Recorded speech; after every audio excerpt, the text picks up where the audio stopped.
চারটি জরুরি দাবি আমরা জানিয়ে যাচ্ছি। আমরা 2 দিনের একটি আলটিমেটাম দিচ্ছি। 4টি জরুরি দাবি আমরা আবার উল্লেখ করছি। 1, ইন্টারনেট সচল করতে হবে।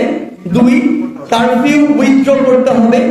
3, বিশ্ববিদ্যালয় বা শিক্ষা প্রতিষ্ঠানগুলো থেকে আইন শৃঙ্খলা বাহিনী সরিয়ে নিয়ে সরকার এবং প্রশাসনের সমন্বয়ে সুষ্ঠু পরিবেশ নিশ্চিত করে আবাসিক হল খুলে দিয়ে আমাদেরকে শিক্ষা প্রতিষ্ঠানে ফিরে যাওয়ার পরিবেশ তৈরি করে দিতে হবে। এবং 4, যেটি হচ্ছে যে আমাদের সমন্বয়ক হিসেবে শুধু এখানে নয়, সারা বাংলাদেশে যারা এই কোটার যৌক্তিক সংস্কারের যে আন্দোলন সেটিতে যারা সমন্বয় করেছেন তাদের নিরাপত্তা নিশ্চিত করতে হবে।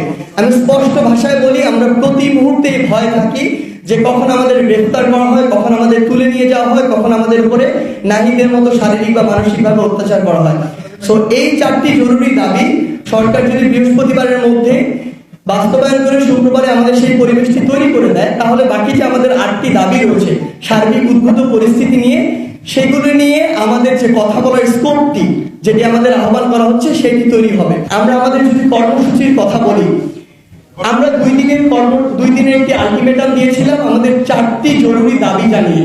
আমি স্পষ্ট করি, আমাদের একটি মূল দাবি ছিল কোটা সংস্কার নিয়ে, যেটি নিয়ে আমরা প্রজ্ঞাপন দেখেছি। আমরা 8টি দাবি জানিয়ে এসেছিলাম উদ্ভূত নতুন যে ঘটনা সেগুলোর ভিত্তিতে, জরুরি ভিত্তিতে 4টি দাবি জানিয়ে এসেছিলাম। কারণ এই 4টি দাবি পূরণ না করলে বাকি 8টি দাবি নিয়ে কথা বলার কোনো সুযোগ নেই। এই 4টি আমরা 2 দিনে আলটিমেটাম দিয়েছিলাম, আমরা কোনো রেসপন্স সেই জায়গা থেকে পাইনি। আপনারা লক্ষ্য করুন, প্রত্যেকবার আমরা আমাদের জায়গা থেকে প্রথমে সরকারকে সেই সুযোগটি দিয়েছি, কিন্তু যতক্ষণ না এটা চূড়ান্ত পর্যায়ে গিয়েছে ততক্ষণ সরকারের কোনো রেসপন্স পাওয়া যায়নি।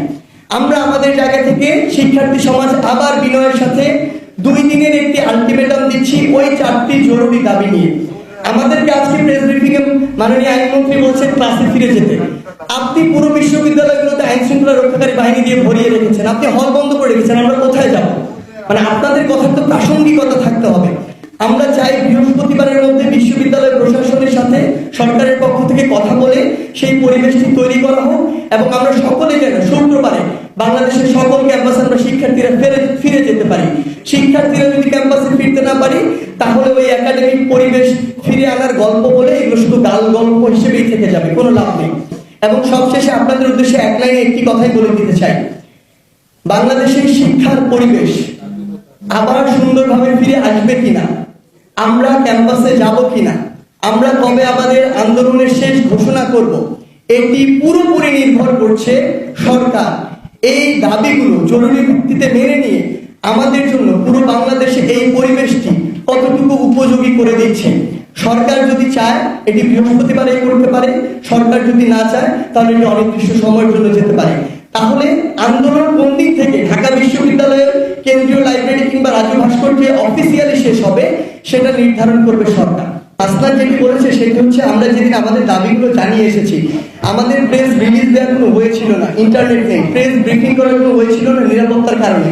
আমরা ইভেন আপনাদেরকে মেসেজ বা কল দিয়ে দিচ্ছিলাম, সেটা তো কানেক্ট হতে পারছিলাম না। এই জায়গা থেকে দিয়ে এসেছে, এবং ওই অবস্থার পরিপ্রেক্ষিতে হাসনাত বলেছে যে আমাদের ভাইদের রক্তের উপরে দাঁড়িয়ে সংলাপটি হতে পারে না, এটা ওই অবস্থার উপরে। আমরা এখন আমাদের জায়গা থেকে যেটি বললাম যে আমাদের জরুরি ভিত্তিতে 4 দফা মেনে নিয়ে সরকার যদি আমাদের ক্যাম্পাসে ফিরিয়ে সুষ্ঠু পরিবেশ এনে দিতে পারে, তারপরে যে 8 দফার যে বিষয়টি সেটি নিয়ে সরকার যে সংলাপের আহ্বান জানিয়েছে সেটির দ্বারটি উন্মুক্ত হবে।